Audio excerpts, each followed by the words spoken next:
নমস্কার বন্ধুরা, Bengali story হাবে সকলকে স্বাগত। আজকে আপনাদের কাছে পরিবেশন করব পাঠ করে শোনাবো অমর কথা শিল্পী শরৎচন্দ্র চট্টোপাধ্যায়ের বিখ্যাত কালজয়ী উপন্যাস মেজদিদি, যেটা 1321 সালের ভারতবর্ষ কার্তিক সংখ্যায় প্রকাশিত হয়েছিল। ব্রহ্মদেশে থাকবার সময় তিনি এই গল্পটি রচনা করেছিলেন। এই গল্পে একান্নবর্তী পারিবারিক জীবনের রস ও মাধুর্য ফুটে উঠেছে। এই গল্পে বিরোধ ও জটিলতা থাকলেও কিন্তু সেই বিরোধ ও জটিলতার ওপরে একান্নবর্তী জীবনের স্নেহ ও ত্যাগের আদর্শ বড় হয়ে উঠেছে। গল্প শোনার আদর্শ ঠিকানা বেঙ্গলি স্টোরি হাব। চলুন চোখ বন্ধ করে শুনতে থাকুন আজকের এই বিখ্যাত গল্প। আশা করছি গল্পটা ভীষণই ভালো লাগবে। শুরু করছি আজকের উপন্যাস শরৎচন্দ্র চট্টোপাধ্যায়ের মেজদিদি। যদি কোনো রকম কোনো ভুল ত্রুটি হয়ে থাকে ক্ষমা করার অনুরোধ রইল। কেষ্টার মা মুড়ি কড়াই ভাজিয়া চাহিয়া চিন্তিয়া অনেক দুঃখে কেষ্টধনকে 14 বছরেরটি করিয়া মারা গেলে গ্রামে তাহার আর দাঁড়াইবার স্থান রহিল না।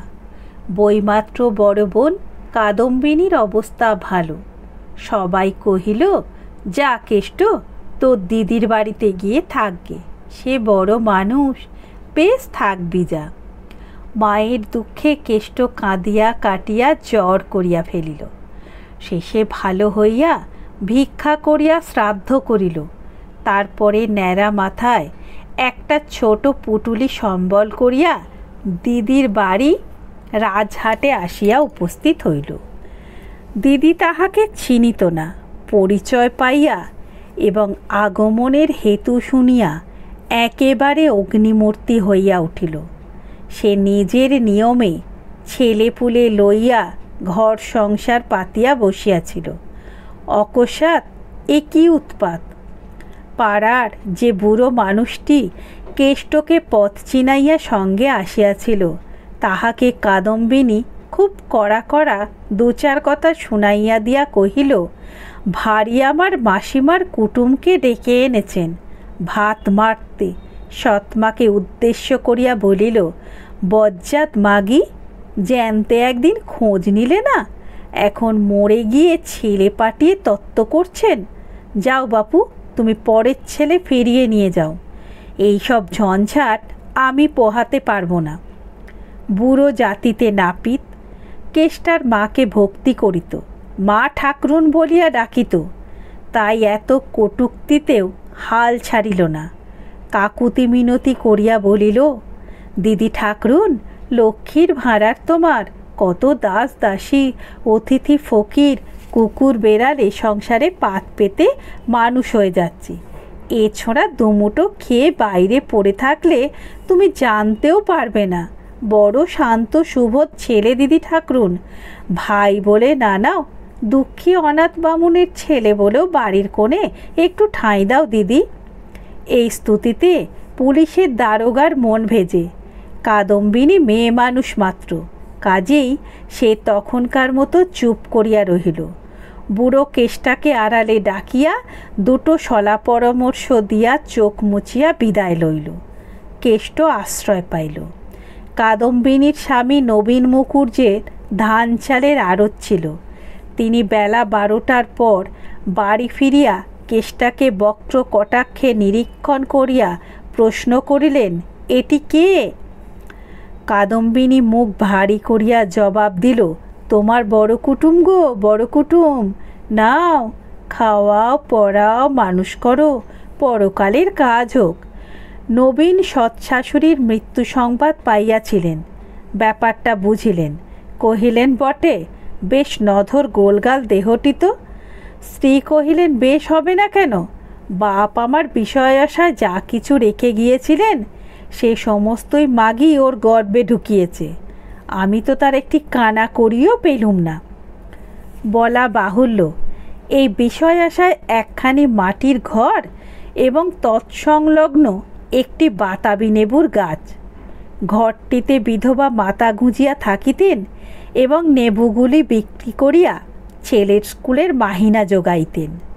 নবীন রোষ চাপিয়া বলিলেন, খুব ভালো। কাদম্বিনী কহিলেন, ভালো নয় আবার, বড় কুটুম যে গো, তাকে তার মতো রাখতে হবে তো। এতে আমার পাঁচু গোপালের বরাতে একবেলা এক সন্ধে জোটে তো তাই ঢের, না হলে অখ্যাতিতে দেশ ভরে যাবে বলিয়া পাশের বাড়ির দোতলা ঘরের বিশেষ একটা খোলা জানালার প্রতি রোষ কষায়িত লোচনের অগ্নিদৃষ্টি নিক্ষেপ করিলেন। এই ঘরটা তার মেজজা হেমাঙ্গিনীর। কেষ্ট বারান্দার একধারে ঘাড় হেঁট করিয়া বসিয়া লজ্জায় মরিয়া যাইতেছিল। কাদম্বিনী ভাঁড়ারে ঢুকিয়া একটা নারকোল মালায় একটুখানি তেল আনিয়া তাহার পাশে ধরিয়া দিয়া কহিলেন, আর মায়া কান্না কাঁদতে হবে না, যাও পুকুর থেকে ডুব দিয়ে এসোগে। বলি, ফুলের তেল টেল মাখার অভ্যেস নেই তো? স্বামীকে উদ্দেশ্য করিয়া চেঁচাইয়া বলিলেন, তুমি চান করতে যাবার সময় বাবুকে ডেকে নিয়ে যেও গো, নইলে ডুবে মরে টলে বাড়ি শুদ্ধ লোকের হাতে দড়ি পড়বে। কেষ্ট ভাত খাইতে বসিয়াছিল। সে স্বভাবতই ভাতটা কিছু বেশি খাইত। তাহাতে কাল বিকাল হইতে খাওয়া হয় নাই। আজ এতখানি পথ হাঁটিয়া আসিয়াছে, বেলাও হইয়াছে। নানা কারণে পাতের ভাতগুলি নিঃশেষ করিয়া তাহার ঠিক ক্ষুধা মেটে নাই। নবীন অদূরে খাইতে বসিয়াছিলেন। লক্ষ্য করিয়া স্ত্রীকে কহিলেন, কেষ্টকে আর দুটি ভাত দাও গো। দি বলিয়া কাদম্বিনী উঠিয়া গিয়া পরিপূর্ণ এক থালা ভাত আনিয়া সমস্তটা তাহার পাতে ঢালিয়া দিয়া উচ্চ হাস্য করিয়া কহিলেন, তবেই হয়েছে। এ হাতির খোরাক নিত্য জোগাতে গেলে যে আমাদের আড়ত খালি হয়ে যাবে। ওবেলা দোকান থেকে মন্দুই মোটা চাল পাঠিয়ে দিও, নইলে দেউলে হতে দেরি হবে না, তা বলে রাখছি। মর্মান্তিক লজ্জায় কেষ্টর মুখখানি আরও ঝুঁকিয়া পড়িল। সে এক মায়ের ছেলে, দুঃখিনী জননীর কাছে সরু চাল খাইতে পাইয়াছিল কিনা সে খবর জানি না, কিন্তু পেট ভরিয়া খাওয়ার অপরাধে কোনোদিন লজ্জায় মাথা হেঁট করিতে হয় নাই তাহা জানি। তাহার মনে পড়িল, হাজার বেশি খাইয়াও কখনো মায়ের মনের স্বাদ মিটাইতে পারে নাই। মনে পড়িল, এই সেদিনও ঘুড়িলাটাই কেনবার জন্য দুমুঠো ভাত বেশি খাইয়া পয়সা আদায় করিয়া লইয়াছিল। তাহার দুই চোখের কোণ বাহিয়া বড় বড় অশ্রুর ফোঁটা ভাতের থালার উপর নিঃশব্দে ঝরিয়া পড়িতে লাগিল। সে সেই ভাত মাথা গুঁজিয়া গিলিতে লাগিল। বাঁ হাতটা তুলিয়া মুছিতে পর্যন্ত সাহস করিল না, পাছে দিদির চোখে পড়ে। অনতিপূর্বেই মায়া কান্না কাঁদার অপরাধে বকুনি খাইয়াছিল। সেই ধমক তাহার এত বড় মাতৃশোকেরও ঘাড় চাপিয়া রহিল। পৈতৃক বাড়িটা দুই ভাইয়ে ভাগ করিয়া লইয়াছিল। পাশের দোতলা বাড়িটা মেজ ভাই বিপিনের। ছোট ভাইয়ের অনেক দিন মৃত্যু হইয়াছিল। বিপিনেরও ধান চালের কারবার। তাহার অবস্থাও ভালো, কিন্তু বড় ভাই নবীনের সমান নয়। তথাপি ইহার বাড়িটাই দোতলা।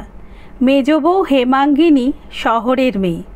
সে দাস দাসী রাখিয়া লোকজন খাওয়াইয়া জাঁকজমকে থাকিতে ভালোবাসে। পয়সা বাঁচাইয়া গরিবী চালে চলে না বলিয়াই বছর চারেক পূর্বে দুই জাহে কলহ করিয়া পৃথক হইয়াছিল।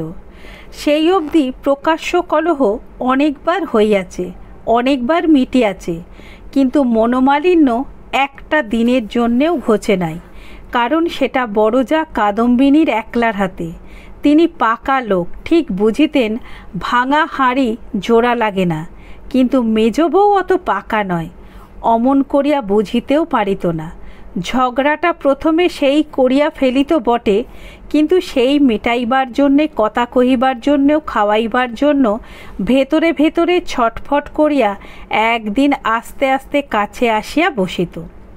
শেষে হাতে পায়ে পড়িয়া কাঁদিয়া কাটিয়া ঘাট মানিয়া বড়জাকে নিজের ঘরে ধরিয়া আনিয়া ভাব করিত। এমনি করিয়াই দুই জায়ের অনেক দিন কাটিয়াছে। আজ বেলা 3টে সাড়ে 3টের সময় হেমাঙ্গিনী এই বাড়িতে আসিয়া উপস্থিত হইল।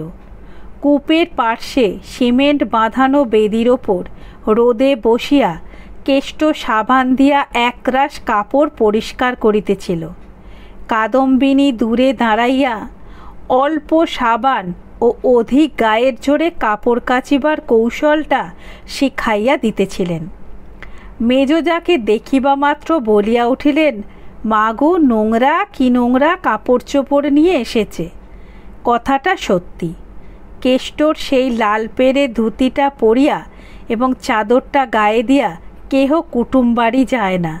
দুটোকে পরিষ্কার করার আবশ্যক ছিল বটে, কিন্তু রজকের অভাবে ঢের বেশি আবশ্যক হইয়াছিল পুত্র পাঁচুগোপালের জোড়া দুই এবং তাহার পিতার জোড়া দুই পরিষ্কার করার। কেষ্ট আপাতত তাহাই করিতেছিল। হেমাঙ্গিনী চাহিয়াই টের পাইল বস্ত্রগুলি কাহাদের, কিন্তু সে উল্লেখ না করিয়া জিজ্ঞাসা করিল, ছেলেটি কে দিদি? ইতিপূর্বে নিজের ঘরে বসিয়া আড়ি পাতিয়া সে সমস্তই অবগত হইয়াছিল। দিদি ইতস্তত করিতেছেন দেখিয়া পুনরায় কহিলেন, দিব্যি ছেলেটি তো, মুখের ভাব তো তোমার মতোই দিদি, বলি বাপের বাড়ির কেউ নাকি? কাদম্বিনী বিরক্ত মুখে জবাব দিলেন, আমার বইমাত্র ভাই। ওরে ও কেষ্ট, তোর মেজদিকে একটা প্রণাম কর না রে। কি অসভ্য ছেলে বাবা, গুরুজনকে একটা নমস্কার করতে হয়, তাও কি তোর মামাগি শিখিয়ে দিয়ে মরেনি রে? কেষ্ট থতমত খাইয়া উঠিয়া আসিয়া কাদম্বিনীর পায়ের কাছে নমস্কার করাতে তিনি ধমকাইয়া উঠিলেন, মোরো হাবাকালা নাকি? কাকে প্রণাম করতে বললুম, কাকে এসে করল।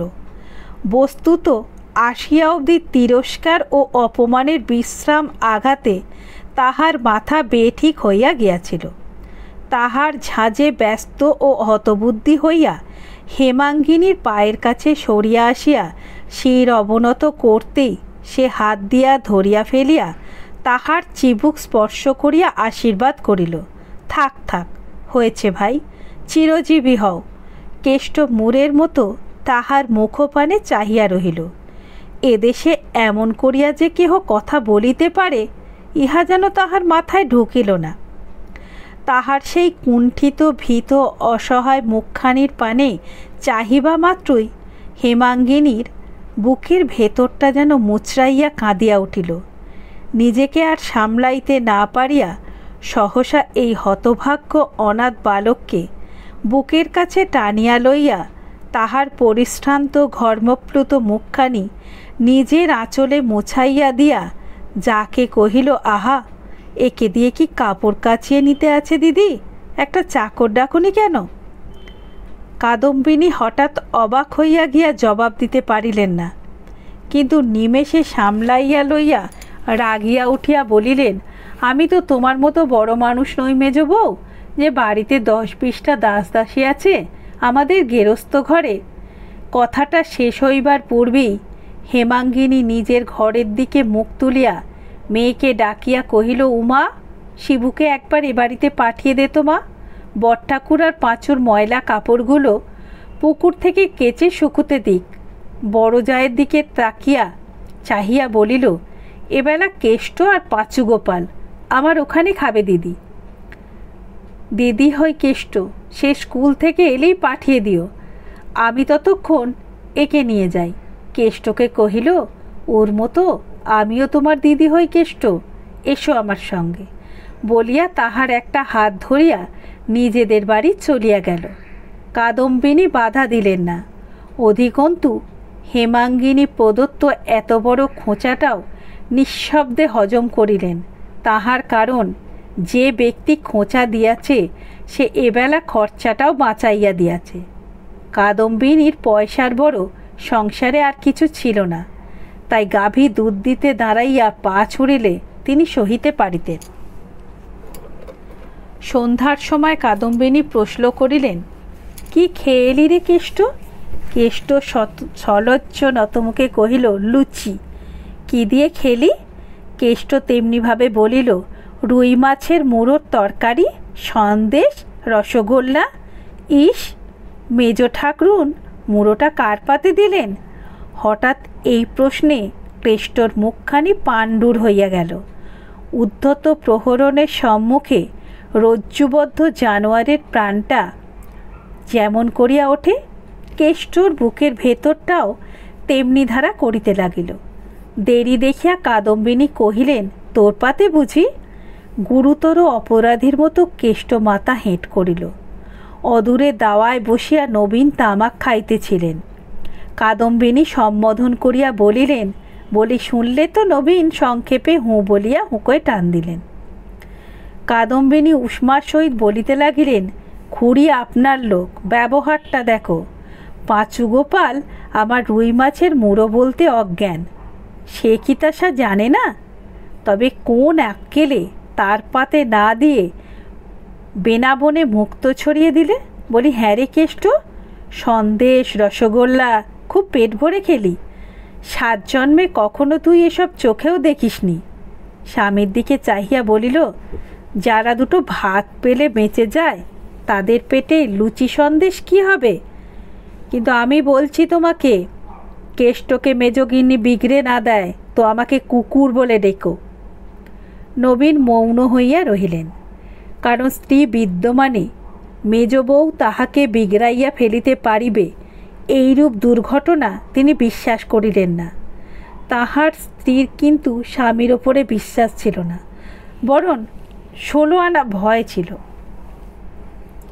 সাদাসিধে ভালো মানুষ বলিয়া যে কেহ তাহাকে ঠকাইয়া লইতে পারে, সেই জন্য ছোট ভাই কেষ্টর মানসিক উন্নতি অবনতির প্রতি সেই অবধি তিনি প্রখর দৃষ্টি পাতিয়া রাখিলেন। পরদিন হইতেই 2টো চাকরের একটাকে ছাড়ানো হইল। কেষ্ট নবীনের ধান চালের আড়তে কাজ করিতে লাগিল। সেখানে সে ওজন করে, বিক্রি করে, 4-5 ক্রোশ পথ হাঁটিয়া নমুনা সংগ্রহ করিয়া আনে। দুপুরবেলা নবীন ভাত খাইতে আসিলে দোকান আগলায়। দিন 2 পরে একদিন তিনি আহার নিদ্রা সমাপ্ত করিয়া ফিরিয়া গেলে সে ভাত খাইতে আসিয়াছিল। তখন বেলা 3টে। কেষ্ট পুকুর হইতে স্নান করিয়া আসিয়া দেখিল দিদি ঘুমাইতেছেন। তাহার তখনকার ক্ষুধার তাড়নায় বোধ করি বাঘের মুখ হইতেও খাবার কাড়িয়া আনিতে পারিত, কিন্তু দিদিকে ডাকিয়া তুলিবে এ সাহস হইল না। রান্নাঘরে দাওয়ায় একধারে চুপটি করিয়া দিদির ঘুম ভাঙার আশায় বসিয়াছিল। হঠাৎ ডাক শুনিল কেষ্ট। সে আহ্বান কি স্নিগ্ধ হইয়াই তাহার কানে বাজিল। মুখ তুলিয়া দেখিল মেজদি তাহার দোতলার ঘরের জানলা ধরিয়া দাঁড়াইয়া আছেন। কেষ্ট একটিবার চাহিয়াই মুখ নামাইল। খানিক পরে হেমাঙ্গিনী নামিয়া আসিয়া সম্মুখে দাঁড়াইয়া জিজ্ঞাসা করিলেন, কদিন দেখিনি তো, এখানে চুপ করে বসে কেন কেষ্ট? একে ক্ষুধায় অল্পেই চোখে জল আসে, তাহাতে এমন স্নেহার্ত কণ্ঠস্বর। তাহার 2 চোখ টলটল করিতে লাগিল। সে ঘাড় হেঁট করিয়া রহিল, উত্তর দিতে পারিল না। মেজ খুড়িমাকে সব ছেলেমেয়েরা ভালোবাসিত।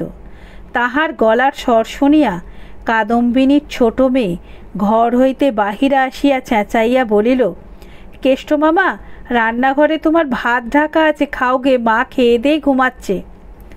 হেমাঙ্গিনী অবাক হইয়া কহিলেন, কেষ্টর এখনো খাওয়া হয়নি? তোর মা খেয়ে ঘুমোচ্ছে কি রে? হ্যাঁ, কেষ্ট আজ এত বেলা হলো কেন? কেষ্ট ঘাড় হেঁট করিয়াই রহিল। টুনি তাহার জবাব দিল, কেষ্ট মামার রোজ তো এমনি বেলাই হয়, বাবা খেয়ে গিয়ে দোকানে ফিরে গেলে তবে তো খেতে আসে।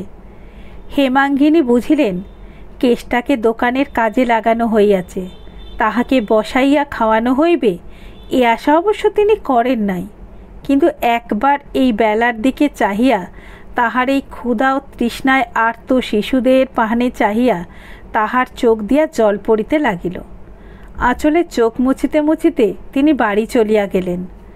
মিনিট 2 পরে 1 বাটি দুধ হাতে ফিরিয়া আসিয়া রান্নাঘরে ঢুকিয়াই শিহরিয়া মুখ ফিরাইয়া দাঁড়াইলেন। কেষ্ট খাইতে বসিয়াছিল। একটা পিতলের থালার ওপরে ঠান্ডা শুকনো ডেলা পাকানো ভাত, এক পাশে একটুখানি ডাল ও একটু তরকারির মতো। দুধটুকু পাইয়া তাহার মলিন মুখখানি হাসিতে ভরিয়া গেল। হেমাঙ্গিনী দ্বারের বাহিরে দাঁড়াইয়া কেষ্টর খাওয়া দেখিতে লাগিলেন। কেষ্ট খাওয়া শেষ করিয়া পুকুরে আচাইতে চলিয়া গেল। একটা বারো মুখ বাড়াইয়া দেখিলেন পাতে গোনা একটা ভাতও পড়িয়া নাই। ক্ষুধার জ্বালায় সে সেই অন্ন নিঃশেষ করিয়া খাইয়াছে। হেমাঙ্গিনীর ছেলে ললিত প্রায় সেই বয়সী। নিজের অবর্তমানে নিজের ছেলেকে এই অবস্থায় হঠাৎ কল্পনা করিয়া ফেলিয়া কান্নার ঢেউ তাহার কণ্ঠ পর্যন্ত ফেনাইয়া উঠিল। তিনি সেই কান্না চাপিতে চাপিতে বাড়ি চলিয়া গেলেন। সর্দি উপলক্ষ করিয়া হেমাঙ্গিনীর মাঝে মাঝে জ্বর হইত। দিন দুই থাকিয়া আপনি ভালো হইয়া যাইত। দিন কয়েক পরে এমনি একটু জ্বর বোধ হওয়ায় সন্ধ্যার পরে বিছানায় পড়িয়াছিলেন। ঘরে কেউ নাই। হঠাৎ মনে হইল কে যেন অতি সন্তর্পণে কপাটের আড়ালে দাঁড়াইয়া উঁকি মারিয়া দেখিতেছে। ডাকিলেন, কে রে ওখানে দাঁড়িয়ে ললিত? কেহ সাড়া দিল না। আবার ডাকিতে আড়াল হইতে জবাব আসিল, আমি। কে আমি রে? আয় ঘরে এসে বস। কেষ্ট সসংকোচে ঘরে ঢুকিয়া দেয়াল ঘেঁষিয়া দাঁড়াইল। হেমাঙ্গিনী উঠিয়া বসিয়া সস্নেহে কাছে ডাকিয়া জিজ্ঞাসা করিলেন, কেন রে কেষ্ট? কেষ্ট আরও একটিখানি সরিয়া আসিয়া মলিন কোঁচার খুঁট খুলিয়া দুটি আতপাকা পেয়ারা বাহির করিয়া বলিল, জ্বরের ওপর খেতে বেশ। হেমাঙ্গিনী সাগ্রহে হাত বাড়াইয়া বলিলেন, কোথায় পেলি রে? আমি কাল থেকে লোকের কত খোসামত করেছি, কেউ এনে দিতে পারেনি বলিয়া পেয়ারা শুদ্ধ কেষ্টর হাতখানি ধরিয়া কাছে বসাইলেন। কেষ্ট লজ্জায় আহ্লাদে আরক্ত মুখ হেঁট করিল। যদিও এটা পেয়ারার সময় নয়, হেমাঙ্গিনীও খাইবার জন্য ব্যাকুল হইয়া ওঠেন নাই। তথাপি এই দুইটি সংগ্রহ করিয়া আনিতে দুপুরবেলার সমস্ত রোদটা কেষ্টর মাথার ওপর দিয়া বহিয়া গিয়াছিল। হেমাঙ্গিনী জিজ্ঞাসা করিলেন, হ্যাঁ কেষ্ট, কে তোকে বলল আমার জ্বর হয়েছে? কেষ্ট জবাব দিল না। কে বলল রে আমি পেয়ারা খেতে চেয়েছি? কেষ্ট তাহারও জবাব দিল না। সে সেই যে মুখ হেঁট করিল আর তুলিতেই পারিল না। ছেলেটির যে অতিশয় লাজুক ও ভীরু স্বভাব হেমাঙ্গিনী তাহা পূর্বেই টের পাইয়াছিলেন। তখন তাহার মাথায় মুখে হাত বুলাইয়া দিয়া আদর করিয়া দাদা বলিয়া ডাকিয়া আরও কত কি কৌশলে তাহার ভয় ভাঙাইয়া অনেক কথা জানিয়া লইলেন। বিস্তর অনুসন্ধানে পেয়ারা সংগ্রহ করিবার কথা হইতে শুরু করিয়া তাহাদের দেশের কথা, মায়ের কথা, খাওয়া দাওয়ার কথা, দোকানে কি কাজ করিতে হয় তাহার কথা একে একে সমস্ত বিবরণ শুনিয়া লইয়া চোখ মুছিয়া বলিলেন, এই তোর মেজ দিদিকে কখনো কিছু লুকাস নে কেষ্ট।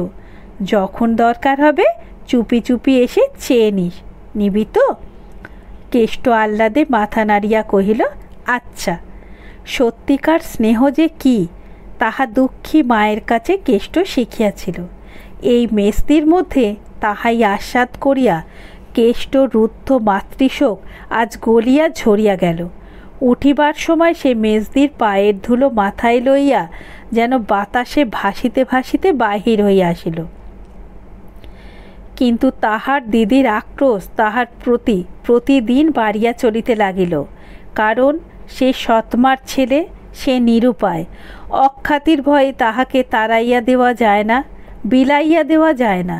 সুতরাং যখন রাখিতে হইবে তখন যতদিন তাহার দেহ বহে ততদিন কষিয়া খাটাইয়া লইয়াই ঠিক। সে ঘরে ফিরিয়া আসিতেই দিদি ধরিয়া পড়িলেন। সমস্ত দুপুর দোকান পালিয়ে কোথায় ছিলি রে কেষ্ট? কেষ্ট চুপ করিয়া রহিল। কাদম্বিনী ভয়ানক রাগিয়া বলিলেন, বল শিগগির। কেষ্ট তথাপি নিরুত্তর রহিয়া রহিল। মৌন থাকিলে যাহাদের রাগ পড়ে কাদম্বিনী সে দলের নহেন।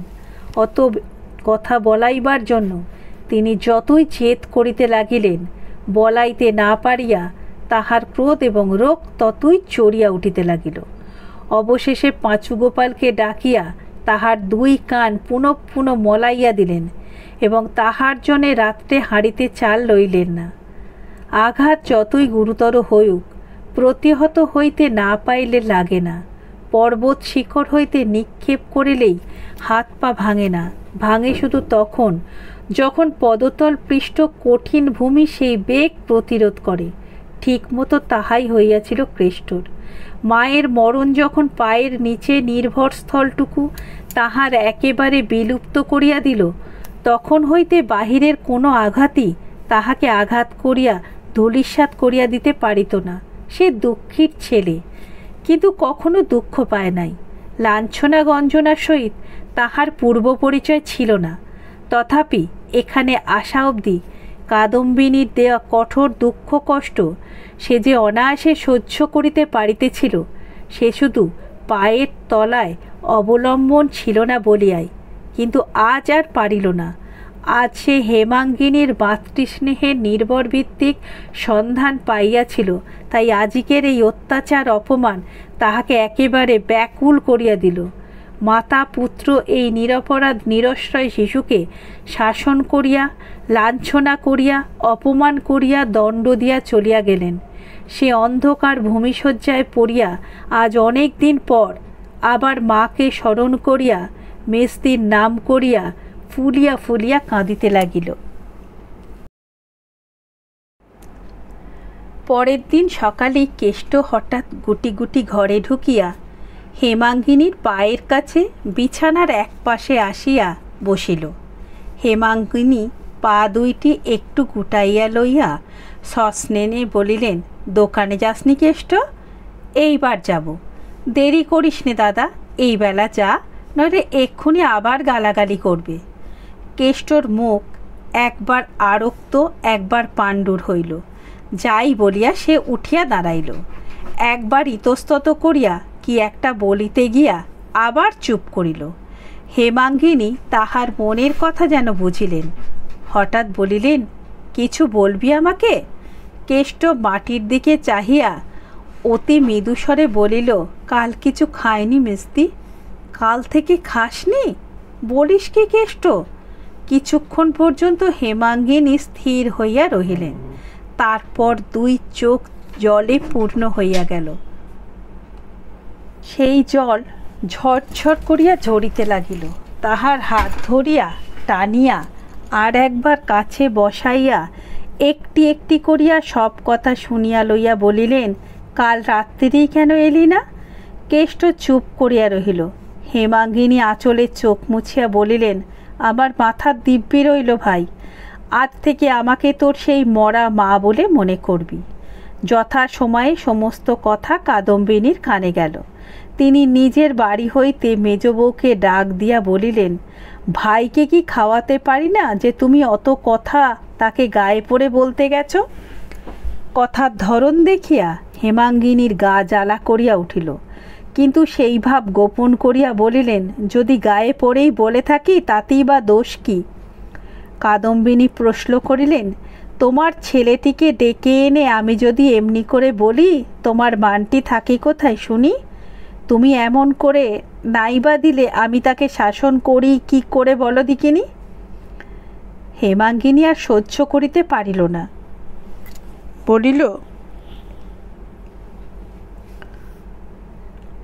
দিদি 15-16 বছর একসঙ্গে ঘর করছি, তোমাকে আমি চিনি। পেটে মেরে আগে তোমার নিজের ছেলেকে শাসন করো, তারপরে পরের ছেলেকে করো, তখন গায়ে পড়ে কথা কইতে যাব না। কাদম্বিনী অবাক হইয়া বলিলেন, আমার পাঁচু গোপালের সঙ্গে ওর তুলনা? দেবতার সঙ্গে বাঁদরের তুলনা? এর পরে আরও কি যে তুমি বলে বেড়াবে তাই ভাবি মেজ বউ। মেজ বউ উত্তর দিল, কে দেবতা কে বাঁদর সে আমি জানি, কিন্তু আর আমি কিছুই বলবো না দিদি। যদি বলি তো এই যে তোমার মতো নিষ্ঠুর, তোমার মতো বেহায়া মেয়ে মানুষ আর সংসারে নেই বলিয়া তিনি প্রত্যুত্তরের অপেক্ষা না করিয়াই জানলা বন্ধ করিয়া দিলেন। সেই দিন সন্ধ্যার প্রাক্কালে অর্থাৎ কর্তারা ঘরে ফিরিবার সময়টিতে বড় বউ নিজের বাড়ির উঠোনে দাঁড়াইয়া দাসীকে উপলক্ষ করিয়া উচ্চকণ্ঠে তর্জন গর্জন আরম্ভ করিয়া দিলেন। যিনি রাত দিন করছেন তিনি এর বিহিত করবেন। মায়ের চেয়ে মাসির দরদ বেশি? আমার ভাইয়ের মর্ম আমি বুঝি নে, বোঝে পড়ে কখনো ভালো হবে না। ভাই বোনে ঝগড়া বাঁধিয়ে দিয়ে দাঁড়িয়ে দাঁড়িয়ে মজা দেখলে ধর্ম সইবেন না, তা বলে দিচ্ছি বলিয়া তিনি রান্নাঘরে গিয়া ঢুকিলেন। উভয় জায়ের মধ্যে এই ধরনের গালিগালাজ সাপ সাপান্ত অনেকবার অনেক রকম করিয়া হইয়া গিয়াছে, কিন্তু আজ ঝাঁচটা একটু বেশি। অনেক সময় হেমাঙ্গিনী শুনিয়াও শুনিত না, বুঝিয়াও গায়ে মাখিত না, কিন্তু আজ নাকি তাহার দেহটা খারাপ ছিল।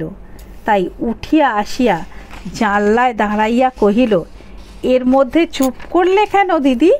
ভগবান হয়তো শুনতে পাননি, এর মধ্যেই হাঁপিয়ে পড়লে চলবে কেন? কাদম্বিনী উঠোনের ওপর ছুটিয়া আসিয়া মুখ উঁচু করিয়া চেঁচাইয়া উঠিলেন, আমি কোন সর্বনাশীর নাম মুখে এনেছি?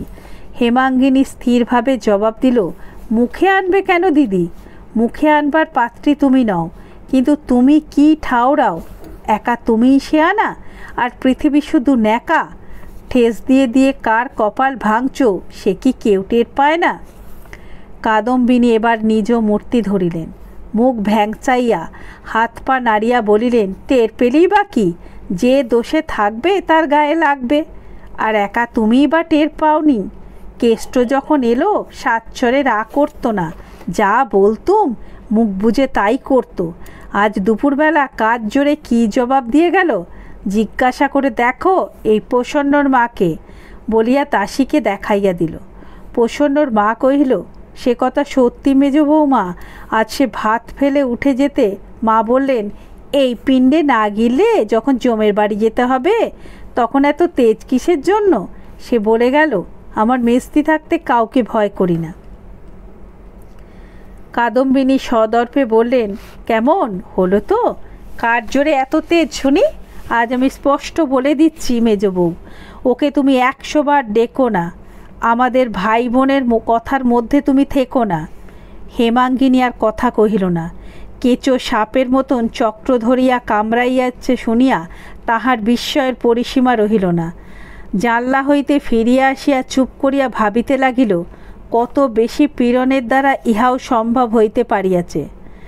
আবার মাথা ধরিয়া জ্বর বোধ হইতেছিল, তাই অসময়ে শয্যায় আসিয়া নির্জীবের মতো পড়িয়াছিল। তাহার স্বামী ঘরে ঢুকিয়া ইহা লক্ষ্য না করিয়াই ক্রোধ ভরে বলিয়া উঠিলেন, বৌঠানের ভাইকে নিয়ে আজ কী কাণ্ড বাঁধিয়ে বসে আছো? কারুর মানা শুনবে না। যেখানে যত হতভাগা লক্ষ্মী ছাড়া আছে দেখলেই তার দিকে কোমর বেঁধে দাঁড়াবে। রোজ রোজ আমার এত হাঙ্গামা সহ্য হয় না মেজ বউ। আজ বৌঠন আমাকে না হক 10টা কথা শুনিয়ে দিলেন। হেমাঙ্গিনী শ্রান্ত কণ্ঠে কহিলেন, বৌঠান হক কথা কবে বলেন যে আজ তোমাকে না হক কথা বলেছেন? বিপিন বলিলেন, কিন্তু আজ তিনি ঠিক কথাই বলেছেন। তোমার স্বভাব জানি তো, সেবার বাড়ির রাখাল ছোড়াটাকে নিয়ে এই রকম করলে। মতি কামারের ভাগ্নের অমন বাগানখানা তোমার জন্যে মুঠোর ভেতর থেকে বেরিয়ে গেল, উল্টে পুলিশ থানাতে 100-150 ঘর থেকে গেল। তুমি নিজের ভালো মন্দও কি বোঝো না? কবে এই স্বভাব যাবে তোমার? হেমাঙ্গিনী এবার উঠিয়া বসিয়া স্বামীর মুখপানে চাহিয়া কহিলেন, আমার স্বভাব যাবে আমার মরণ হলে, তার আগে নয়। আমি মা, আমার কোলে ছেলেপুলে আছে, মাথার ওপর ভগবান আছেন। এর বেশি আমি গুরুজনের নামে নালিশ করতে চাইনি। আমার অসুখ করেছে, আর আমাকে বকিও না, তুমি যাও বলিয়া গায়ের র্যাপারখানা টানিয়া লইয়া পাশ ফিরিয়া শুইয়া পড়িলেন। বিপিন প্রকাশ্যে আর তর্ক করিতে সাহস করিলেন না, কিন্তু মনে মনে স্ত্রীর ওপর এবং বিশেষ করিয়া ওই গলগ্রহ দুর্ভাগাটার ওপর আজ মর্মান্তিক চটিয়া গেলেন। পরদিন সকালে জানলা খুলিতেই হেমাঙ্গিনীর কানে বড়জয়ের তীক্ষ্ণ কণ্ঠের ঝঙ্কার প্রবেশ করিল। তিনি স্বামীকে সম্বোধন করিয়া বলিতেছেন, ছোঁড়াটাকে কাল থেকে পালিয়ে রইল, একবার খোঁজ নিলে না? স্বামী জবাব দিলেন, চুলোয় যাক, কি হবে খোঁজ করে। স্ত্রী কণ্ঠস্বর সমস্ত পাড়া শ্রুতিগোচর করিয়া বলিলেন, তাহলে যে নিজেদের গ্রামে বাস করা দায় হবে? আমাদের শত্রু তো দেশে কম নেই। কোথাও মোড়ে টোড়ে পড়ে থাকলে ছেলে বুড়ো বাড়ি শুদ্ধু সবাইকে জেলখানায় যেতে হবে, তা বলে দিচ্ছি। হেমাঙ্গিনী সমস্তই বুঝিলেন এবং তৎক্ষণাৎ জানলাটা বন্ধ করিয়া দিয়া একটা নিঃশ্বাস ফেলিয়া অন্যত্র চলিয়া গেলেন। দুপুরবেলা রান্নাঘরে দাওয়ায় বসিয়া খান কতক রুটি খাইতেছিলেন। হঠাৎ চোরের মতো সন্তর্পণে পা ফেলিয়া কেষ্ট আসিয়া উপস্থিত হইল। চুল রুক্ষ, মুখ শুষ্ক। কোথায় পালিয়েছিলি রে কেষ্ট? পালাইনি তো, কাল সন্ধ্যার পর দোকানে শুয়েছিলাম, ঘুম ভেঙে দেখি দুপুর রাত্রির, খিদে পেয়েছে মেজদি, ও বাড়িতে গিয়ে খেগে যা বলিয়া হেমাঙ্গিনী নিজের রুটির থালায় মনোযোগ করিলেন। মিনিট খানেক চুপচাপ দাঁড়াইয়া থাকিয়া কেষ্ট চলিয়া যাইতেছিল। হেমাঙ্গিনী ডাকিয়া ফিরাইয়া কাছে বসাইলেন এবং সেইখানেই ঠাঁই করিয়া রাঁধুনিকে ভাত দিতে বলিলেন। তার খাওয়া প্রায় অর্ধেক অগ্রসর হইয়াছিল। এমন সময় উমা বহির্বাটি হইতে তস্ত্র ব্যস্ত্রভাবে ছুটিয়া আসিয়া নিঃশব্দ ইঙ্গিতে জানাইল, বাবা আসছেন যে। মেয়ের ভাব দেখিয়া মা আশ্চর্য হইয়া বলিলেন, তাতে তুই এমন করছিস কেন? উমা কেষ্টর পিছনে আসিয়া দাঁড়াইয়াছিল। প্রত্যুত্তরে তাহাকেই আঙুল দিয়া দেখাইয়া চোখ মুখ নাড়িয়া তেমনি ইশারায় প্রকাশ করিল, খাচ্ছে যে। কেষ্ট কৌতূহলী হইয়া ঘাড় ফিরাইয়াছিল। উমার উৎকণ্ঠিত দৃষ্টি, শঙ্কিত মুখের চেহারা তাহার চোখে পড়িল। এক মুহূর্তে তাহার মুখ সাদা হইয়া গেল। কি ত্রাস যে তাহার মনে জন্মিল সেই জানে। মেস্তি, বাবু আসছেন বলিয়াই সে ভাত ফেলিয়া ছুটিয়া গিয়া রান্নাঘরে দোরের আড়ালে দাঁড়াইল। তাহার দেখা দেখি উমাও আর একদিকে পালাইয়া গেল। অকস্মাৎ গৃহস্বামীর আগমনে চোরের দল যেরূপ ব্যবহার করে, ইহারাও ঠিক সেইরূপ আচরণ করিয়া বসিল। প্রথমত হেমাঙ্গিনী হতবুদ্ধির মতো একবার এদিক একবার ওদিক চাহিলেন। তারপরে পরিশ্রান্তের মতো দেয়ালে ঠেস দিয়া এলাইয়া পড়িলেন। লজ্জা ও অপমানের শুল যেন তাহার বুকখানা এফোঁড় ওফোঁড় করিয়া দিয়া গেল। পরক্ষণেই বিপিন আসিয়া উপস্থিত হইলেন। ও কি, খাবার নিয়ে অমন করে বসে আছো? হেমাঙ্গিনী জবাব দিল না। বিপিন অধিকতর উৎকণ্ঠিত হইয়া বলিলেন, আবার জ্বর হলো নাকি? অভুক্ত ভাতের থালাটার পানে চোখ পড়ায় বলিলেন, এখানে এত ভাত ফেলে উঠে গেল কে? ললিত বুঝি? হেমাঙ্গিনী উঠিয়া বসিয়া বলিলেন, না সে নয়, ও বাড়ির কেষ্টা খাচ্ছিল। তোমার ভয়ে দোরের আড়ালে লুকিয়েছে। কেন? হেমাঙ্গিনী বলিলেন, কেন তা তুমিই ভালো জানো। আর শুধু সে নয়, তুমি আসছো খবর দিয়ে উমাও ছুটে পালিয়েছে। বিপিন মনে মনে বুঝিলেন স্ত্রীর কথাবার্তা ব্যাকা পথ ধরিয়াছে। তাই বোধ করি সোজা পথে ফিরাইবার অভিপ্রায়ে সহাস্যে বলিলেন, ও বেটি পালাতে গেল কি দুঃখে? হেমাঙ্গিনী বলিলেন, কি জানি, বোধ করি মায়ের অপমান চোখে দেখবার ভয়েই পালিয়েছে। পরক্ষণই একটা নিঃশ্বাস ফেলিয়া কহিলেন, কেষ্ট পরের ছেলে, সে তো লুকোবেই। পেটের মেয়েটা পর্যন্ত বিশ্বাস করতে পারল না যে তার মায়ের কাউকে ডেকে এক মুঠো ভাত দেবার অধিকারটুকু আছে। এবার বিপিন টের পাইলেন ব্যাপারটা সত্যি বিশ্রী হইয়া উঠিয়াছে। অতএব পাছে একেবারে বাড়াবাড়িতে গিয়ে না পৌঁছায়, এই জন্য অভিযোগটাকে সামান্য পরিহাসে পরিণত করিয়া চোখ টিপিয়া ঘাড় নাড়িয়া বলিলেন, না, তোমার কোনো অধিকার নেই। ভিখিরি এলে ভিক্ষেও না, সে যাক, কাল থেকে আর মাথা ধরেনি তো। আমি মনে করছি শহর থেকে কেদার ডাক্তারকে ডেকে পাঠাই, না হয় একবার কলকাতায়। অসুখ ও চিকিৎসার পরামর্শটা ওইখানেই থামিয়া গেল। হেমাঙ্গিনী জিজ্ঞাসা করিলেন, উমার সামনে তুমি কেষ্টকে কিছু বলেছিলে? বিপিন যেন আকাশ হইতে পড়িলেন। আমি? কই না। ও সেদিন যেন মনে হচ্ছে বলেছিলুম। বৌঠান রাগ করেন, দাদা বিরক্ত হন, উমা বোধ করি সেখানে দাঁড়িয়েছিল। কি জানো? জানি বলিয়া হেমাঙ্গিনী কথাটা চাপা দিয়া দিলেন। বিপিন ঘরে ঢুকিতেই তিনি কেষ্টকে বাহিরে ডাকাইয়া বলিলেন, কেষ্ট, এই 4টে পয়সা নিয়ে দোকান থেকে মুড়ি টুড়ি কিছু খেনে যা।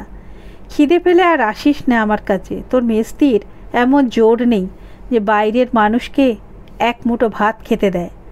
কেষ্ট নিঃশব্দে চলিয়া গেল। ঘরের ভিতর দাঁড়াইয়া বিপিন তাহার পানে চাহিয়া ক্রোধে দাঁত কর্মর করিতে লাগিলেন। দিন 5-6 পরে একদিন বৈকালে বিপিন অত্যন্ত বিরক্ত মুখে ঘরে ঢুকিয়া বলিলেন, এসব কি তুমি শুরু করেছ বলো তো মেজবউ? কেষ্ট তোমার কে যে একটা পরের ছেলে নিয়ে দিন রাত আপনা আপনিদের মধ্যে লড়াই করে বেড়াচ্ছ? আজ দেখলাম দাদা পর্যন্ত ভারী রাগ করেছেন। অনতিপূর্বে নিজের ঘরে বসিয়া বড় বউ স্বামীকে উপলক্ষ ও মেজ বউকে লক্ষ্য করিয়া চিৎকার শব্দে যে সকল অপভাষার তীর ছুঁড়িয়াছিলেন তাহার একটিও নিষ্ফল হয় নাই। সবকটি আসিয়াই হেমাঙ্গিনীকে বিধিয়াছিল এবং প্রত্যেকটি মুখে করিয়া যে পরিমাণ বিষ বহিয়া আনিয়াছিল তাহার সত্যি জ্বালাটাও কম জ্বলিতেছিল না।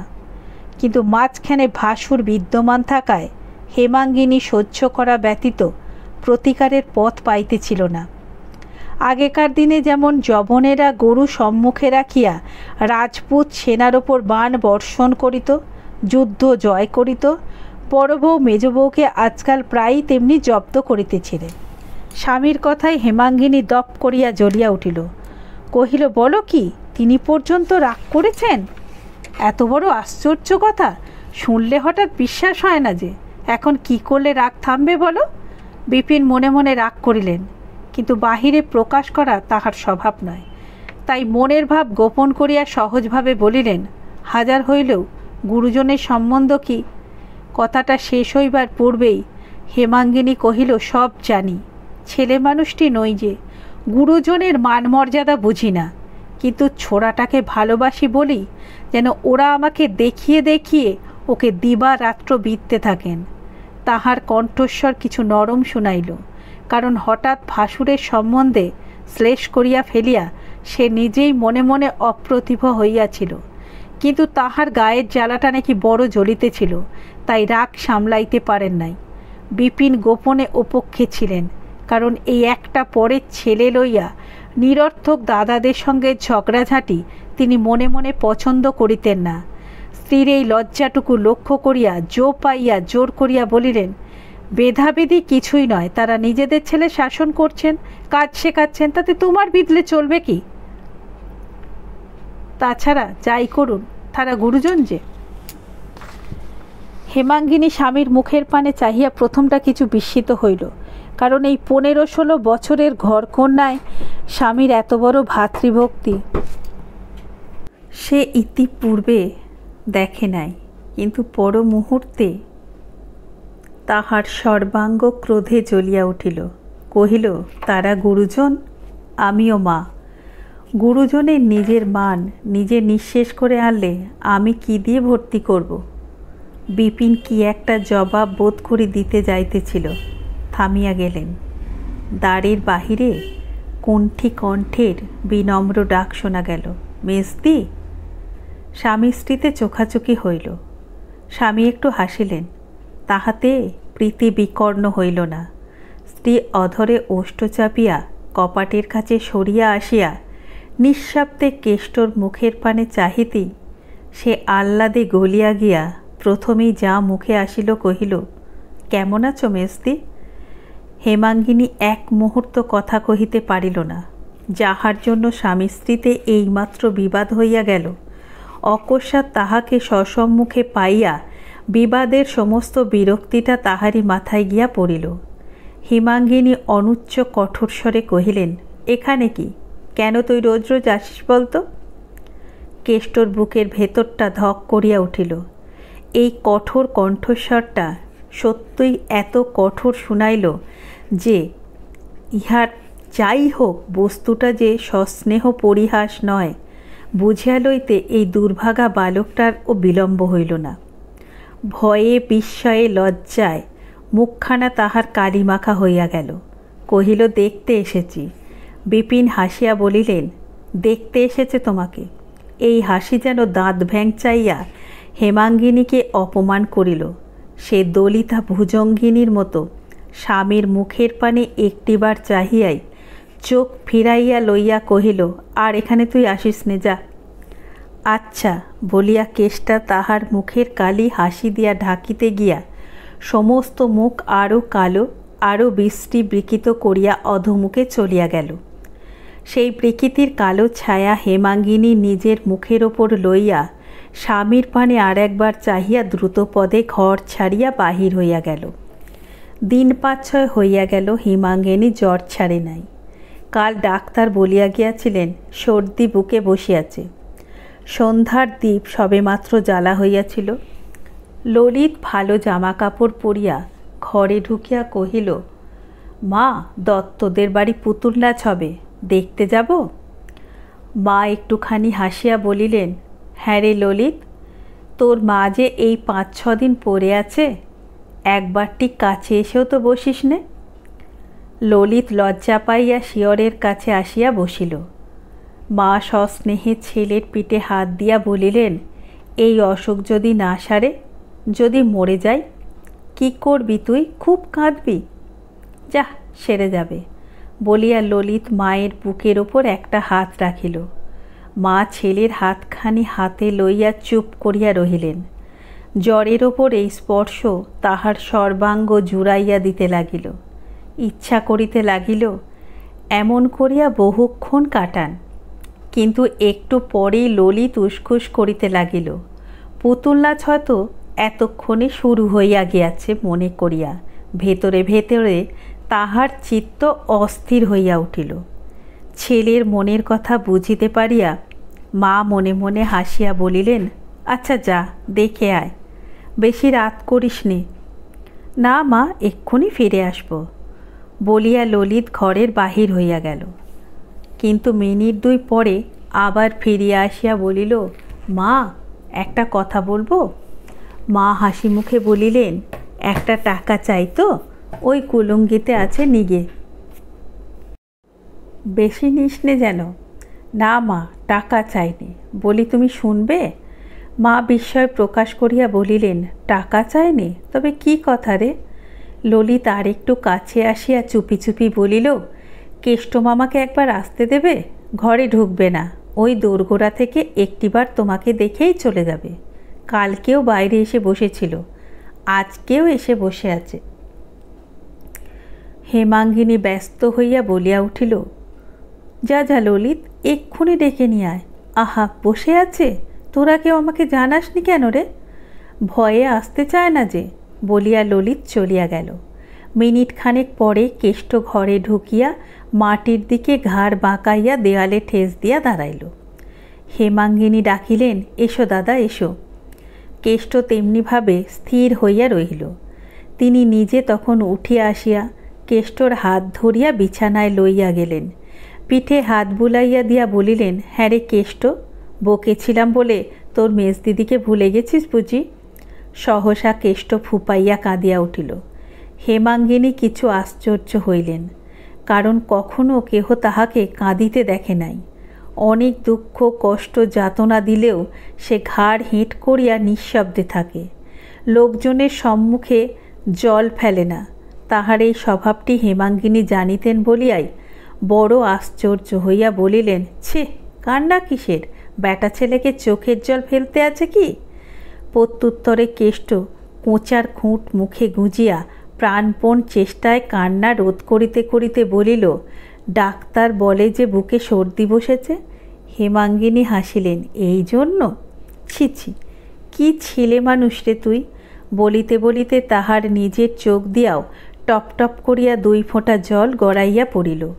বাঁ হাত দিয়া মুছিয়া ফেলিয়া তাহার মাথায় একটি হাত দিয়া কৌতুক করিয়া বলিলেন, সর্দি বসেছে, বসলি এবারে, যদি মরি তুই আর ললিত কাঁধে করে গঙ্গায় নিয়ে আসবি। কেমন, পারবি তো? বলি, মেজ বউ কেমন আছো আজ? বলিয়া বড় বউ দোরগোড়ায় আসিয়া দাঁড়াইলেন। ক্ষণকাল কেষ্টর পানে তীক্ষ্ণ দৃষ্টিতে চাহিয়া থাকিয়া বলিলেন, এই যে ইনি এসে হাজির হয়েছেন, আবার ও কি মেজগিন্নির কাছে কেঁদে সোহাগ করা হচ্ছে যে? ন্যাকা আমার কত ফন্দি জানি।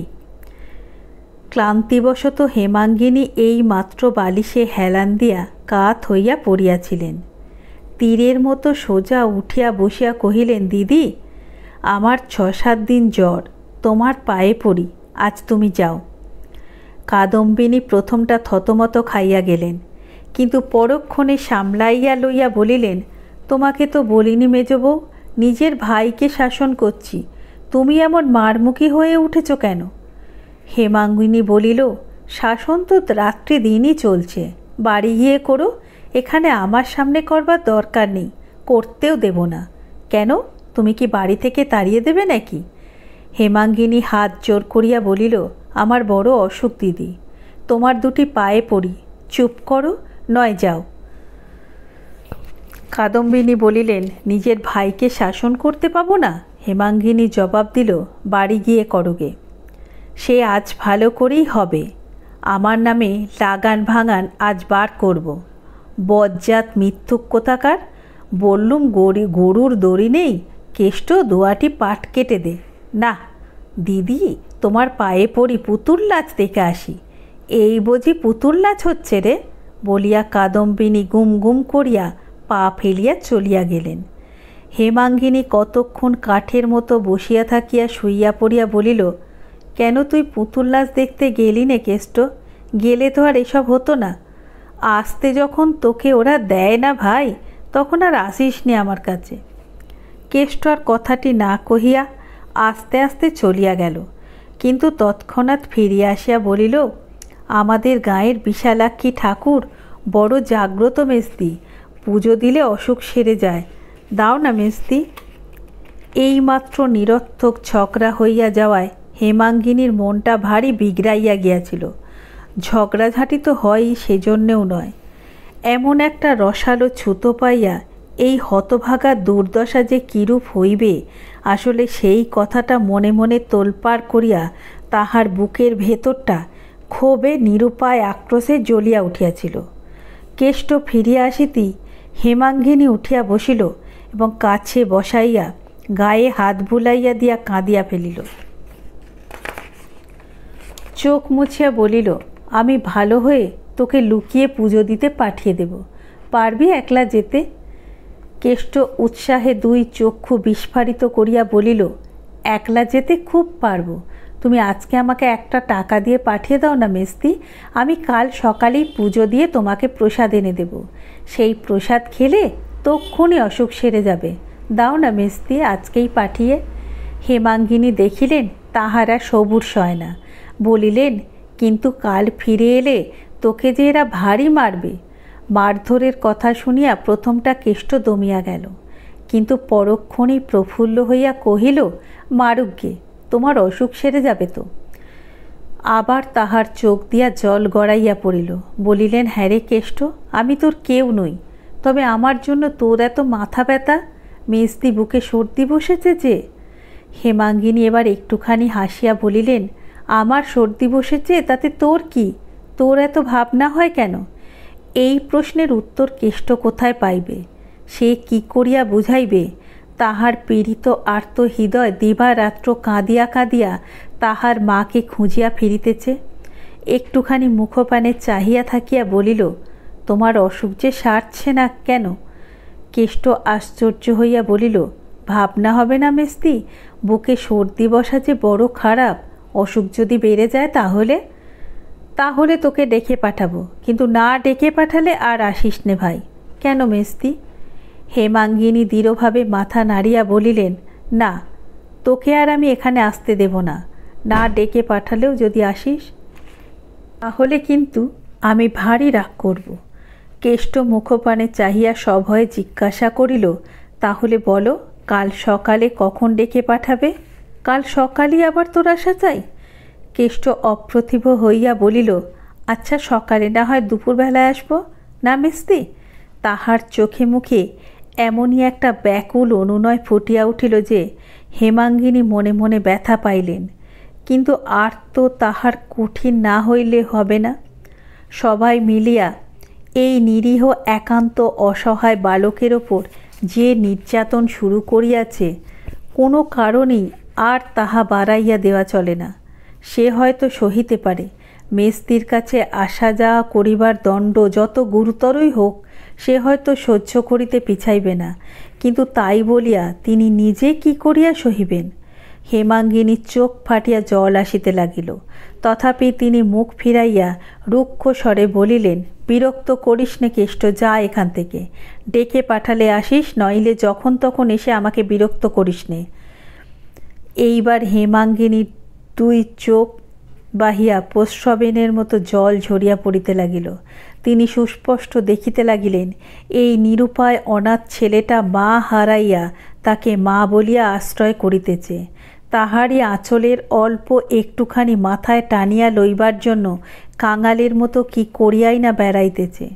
হেমাঙ্গিনী চোখ মুছিয়া মনে মনে বলিলেন, কেষ্ট, মুখখানি অমন করে গেলি ভাই, কিন্তু তোর এই মেস্তি যে তোর চেয়েও নিরুপায়, তোকে জোর করে বুকে টেনে আনবে সে ক্ষমতা যে তার নেই ভাই। উমা আসিয়া কহিল, মা, কাল কেষ্ট মামা তাগাদায় না গিয়ে তোমার কাছে এসে বসেছিল বলে জ্যাঠামশাই এমন মার মারলেন যে নাক দিয়ে। হেমাঙ্গিনী ধমকাইয়া উঠিলেন, আচ্ছা হয়েছে হয়েছে, যা তুই এখান থেকে। অকস্মাৎ ধমকানি খাইয়া উমা চমকাইয়া উঠিল।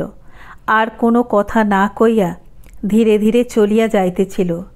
মা ডাকিয়া বলিলেন, শোন রে, নাক দিয়ে কি খুব রক্ত পড়েছিল? উমা ফিরিয়া দাঁড়াইয়া কহিল, না খুব নয়, একটুখানি। আচ্ছা তুই যা। উমা কপাটের কাছে আসিয়াই বলিয়া উঠিল, মা, এই যে কেষ্ট মামা দাঁড়িয়ে রয়েছে। কেষ্ট শুনিতে পাইল। বোধ করি ইয়াকে অভ্যর্থনা মনে করিয়া মুখ বাড়াইয়া সলজ্জ হাসি হাসিয়া কহিল, কেমন আছো মেস্তি? ক্ষোভে দুঃখে অভিমানে হেমাঙ্গিনী ক্ষিপ্তবৎ চিৎকার করিয়া উঠিলেন, কেন এসেছিস এখানে? যা যা বলছি, শিগগির দূর হব। কেষ্ট মুরের মতো ফ্যালফ্যাল করিয়া চাহিয়া রহিল। হেমাঙ্গিনী অধিকতর তীক্ষ্ণ তীব্র কণ্ঠে বলিলেন, তবু দাঁড়িয়ে রইলি হতভাগা, গেলি নে? কেষ্ট মুখ নামাইয়া শুধু যাচ্ছি বলিয়াই চলিয়া গেল।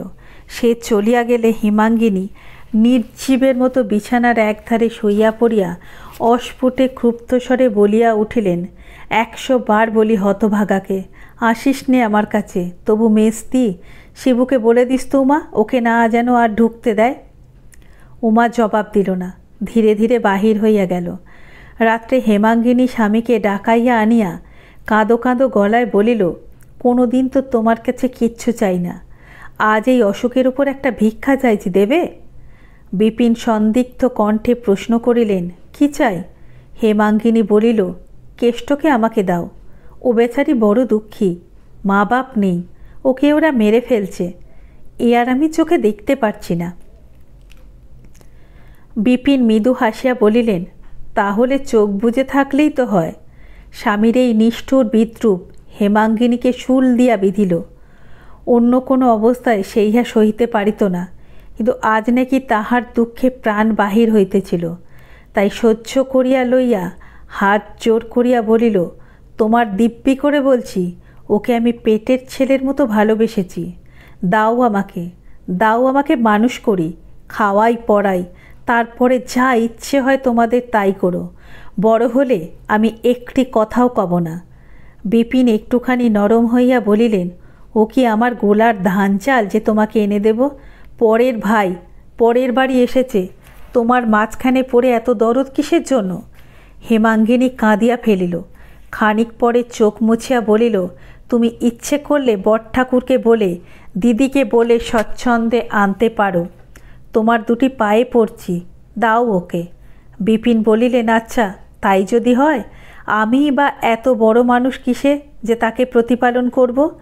হেমাঙ্গিনী বলল, তুমি আগে আমার একটা তুচ্ছ কথাও ঠেলতে না, এখন কি অপরাধ করেছি যখন এমন করে জানাচ্ছি? বলছি সত্যি আমার প্রাণ বার হয়ে যাচ্ছে, তবু এই সামান্য কথাটা রাখতে চাইছো না? সে দুর্ভাগ্য বলে কি তোমরা সকলে মিলে তাকে মেরে ফেলবে? আমি তাকে আমার কাছে আসতে বলবো, দেখি ওরা কি করেন। বিপিন এবার রুষ্ট হইলেন, বলিলেন, আমি খাওয়াতে পারবো না। হেমাঙ্গিনী কহিল, আমি পারব। আমি কি বাড়ির কেউ নই যে নিজের ছেলেকে খাওয়াতে পারবো না? আমি কালই তাকে আমার কাছে এনে রাখব। দিদিরা জোর করেন তো আমি তাকে থানায় দারোগার কাছে পাঠিয়ে দেব। স্ত্রীর কথা শুনিয়া বিপিন ক্রোধে অভিমানে ক্ষণকাল অবাক হইয়া থাকিয়া বলিলেন, আচ্ছা, সে দেখা যাবে, বলিয়া বাহির হইয়া গেলেন। পরদিন প্রভাত হইতে বৃষ্টি পড়িতেছিল। হেমাঙ্গিনী জানলাটা খুলিয়া দিয়া আকাশের পানে চাহিয়াছিলেন। সহসা পাঁচুগোপালের উচ্চ কণ্ঠস্বর কানে গেল। সে চেঁচাইয়া বলিতেছিল, মা, তোমার গুণধর ভাই জলে ভিজতে ভিজতে এসে হাজির হয়েছে।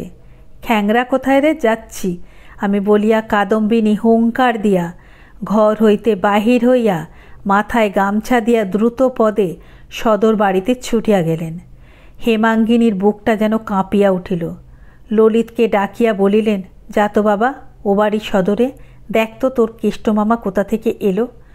ললিত ছুটিয়া চলিয়া গেল এবং খানিক পরে ফিরিয়া আসিয়া কহিল, পাঁচুদা তাকে নাড়ুগোপাল করে মাথায় দুটো থান ইট দিয়ে বসিয়ে রেখেছে।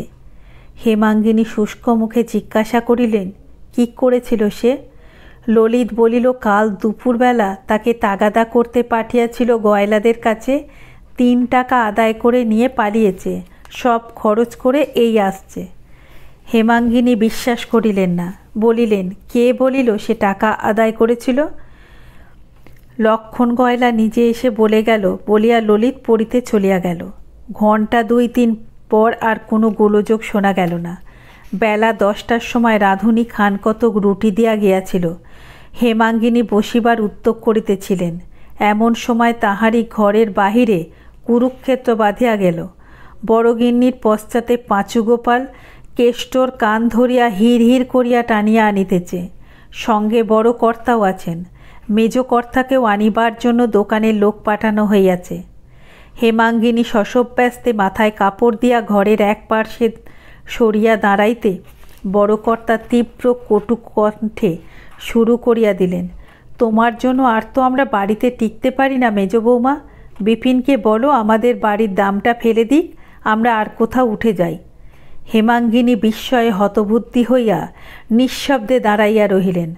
তখন বড়গিন্নি যুদ্ধ পরিচালনার ভার স্বহস্তে গ্রহণ করিয়া দ্বারের ঠিক সম্মুখে সরিয়া আসিয়া হাত মুখ নাড়িয়া বলিলেন, মেজবউ, আমি বড় যা, তা আমাকেও কুকুর শেয়াল মনে করো, তা ভালোই করো, কিন্তু 1000 দিন বলেছি, মিছে লোক দেখানো আহ্লাদ দিয়ে আমার ভাইয়ের মাথাটি খেও না।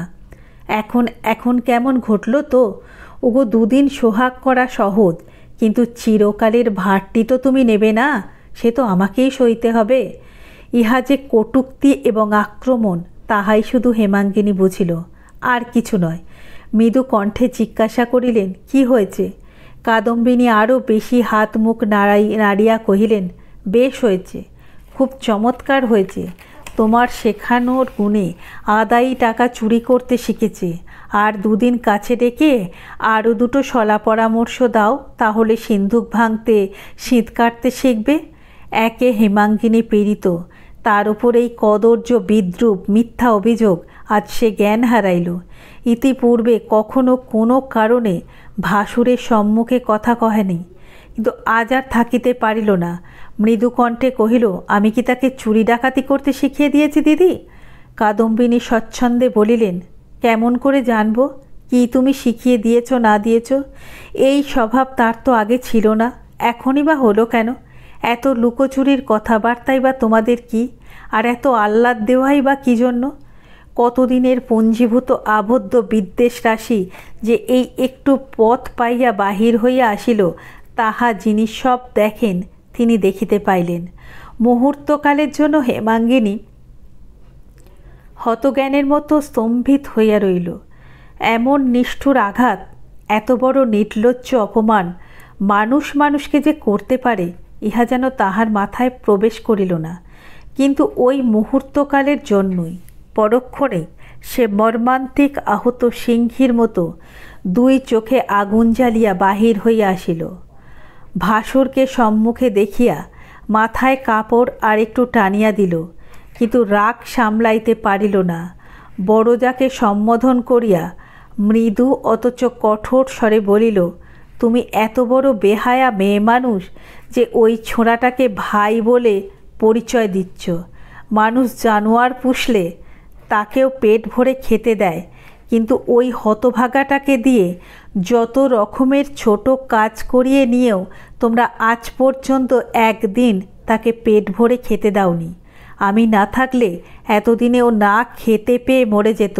ও পেটের জ্বালায় শুধু ছুটে আসে আমার কাছে, সোহাগ আহ্লাদ করতে আসে না। বড়জা বললেন, আমরা খেতে দিইনি, শুধু খাটিয়ে নি, আর তুমি ওকে খেতে দিয়ে বাঁচিয়ে রেখেছ? হেমাঙ্গিনী জবাব দিল, ঠিক তাই। আজ পর্যন্ত কখনো ওকে দুবেলা তোমরা খেতে দাওনি, কেবল মারধর করেছ আর যত পেরেছ খাটিয়ে নিয়েছ। তোমার ভয়ে আমি 1000 দিন ওকে আসতে বারণ করেছি, কিন্তু ও খিদে বরদাস্ত করতে পারে না, আর আমার কাছে পেট ভরে দুটো খেতে পায় বলেই ছুটে ছুটে আসে। চুরি ডাকাতির পরামর্শ নিতে আসে না। কিন্তু তোমরা এত বড় হিংসুক যে তাও চোখে দেখতে পাও না।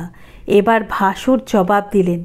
কেষ্টকে সম্মুখে টানিয়া আনিয়া তাহার কোঁচার খুঁট লইয়া খুলিয়া একটা কলা পাতার ঠোঙা বাহির করিয়া শক্তদে বলিয়া উঠিলেন, হিংসুক। ছাতাটা বগলে চাপিয়া উঠিয়া দাঁড়াইয়া বলিলেন, পাগলামি করো না, দাদারা ভারী চটে যাবেন। হেমাঙ্গিনী শান্ত দৃঢ়কণ্ঠে কহিলেন, দাদারা চটে গিয়ে কি তাকে খুন করে ফেলতে পারেন না? আমি নিয়ে এলে সংসারে কেউ তাকে আটকে রাখতে পারে? আমার 2টি সন্তান ছিল, কাল থেকে 3টে হয়েছে। আমি কেষ্টর মা। আচ্ছা, সে তখন দেখা যাবে বলিয়া বিপিন চলিয়া যাইতেছিল। হেমাঙ্গিনী সম্মুখে আসিয়া দাঁড়াইয়া বলিলেন, এ বাড়িতে তাকে আনতে দেবে না। সরো সরো, কি পাগলামি করো বলিয়া বিপিন চোখ রাঙাইয়া চলিয়া গেলেন।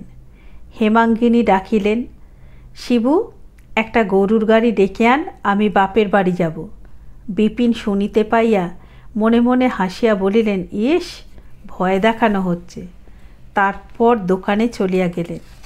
কেষ্ট চণ্ডী মণ্ডপের একধারে ছেঁড়া মাদুরের ওপর জ্বরে, গায়ের ব্যথায় এবং বোধ করি বুকের ব্যথায় আচ্ছন্নের মতো পড়িয়াছিল। হেমাঙ্গিনী ডাকিলেন, কেষ্ট। কেষ্ট যেন প্রস্তুত হইয়াছিল। এইবার তরাক করিয়া উঠিয়া বসিয়া বলিল, মেজদি। পরক্ষণে সলজ্জ হাসিতে তাহার সমস্ত মুখ ভরিয়া গেল, যেন তাহার কোনো অসুখ বিসুখ নেই। এইভাবে মহা উৎসাহে উঠিয়া দাঁড়াইয়া কোঁচা দিয়া ছেঁড়া মাদুর ঝাড়িতে ঝাড়িতে বলিল, বসো। হেমাঙ্গিনী তাহার হাত ধরিয়া বুকের কাছে টানিয়া আনিয়া বসিয়া বলিলেন, আর তো বসবো না দাদা, আয় আমার সঙ্গে। আমাকে বাপের বাড়ি আজ তোকে পৌঁছে দিতে হবে যে। চলো বলিয়া কেষ্ট তাহার ভাঙা ছড়িটা বগলে চাপিয়া লইয়া এবং ছেঁড়া গামছাখানা কাঁধে ফেলিল। নিজেদের বাড়ি সদরে গোজান দাঁড়াইয়াছিল। হেমাঙ্গিনী কেষ্টকে লইয়া চড়িয়া বসিলেন।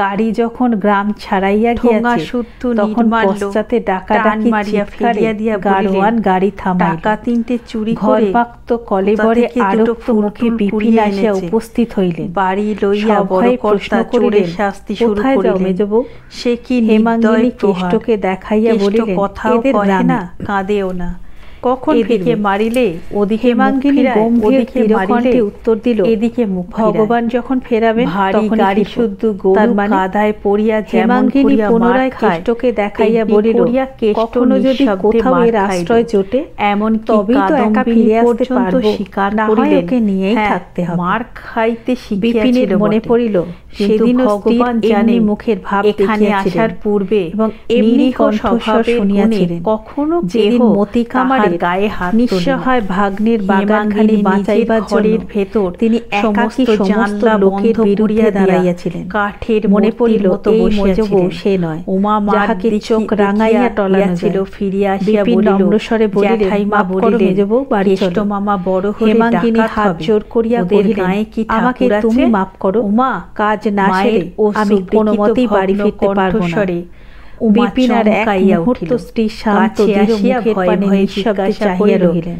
কি মা? তারপর সহসা সম্মুখে ঝুঁকিয়া পড়িয়া সবাই মিলে মাঠের ডান হাতটা ধরিয়া ফেলিয়া বলিলেন, মেঝের উপর উবুর হইয়া পড়িয়া তুই বাড়িতে ফিরিয়ে নিয়ে কাঁদিতে শপথ করিয়া উঠিলেন, আমি বেঁচে থাকতে মায়ের কান্না ভাই বোনকে উমাও কাঁদিয়া ফেলিল, কেউ পৃথক করতে পারবে না। কাছে বসিয়া আয় ভাই নিজের আঁচল দিয়া জননীর চোখ মুছাইয়া দিতে দিতে বলিল, এতক্ষণ শুনছিলেন অমর কথা শিল্পী শরৎচন্দ্র চট্টোপাধ্যায়ের বিখ্যাত উপন্যাস বেশ দিদি। আশা করছি গল্পটি ভালো লেগেছে।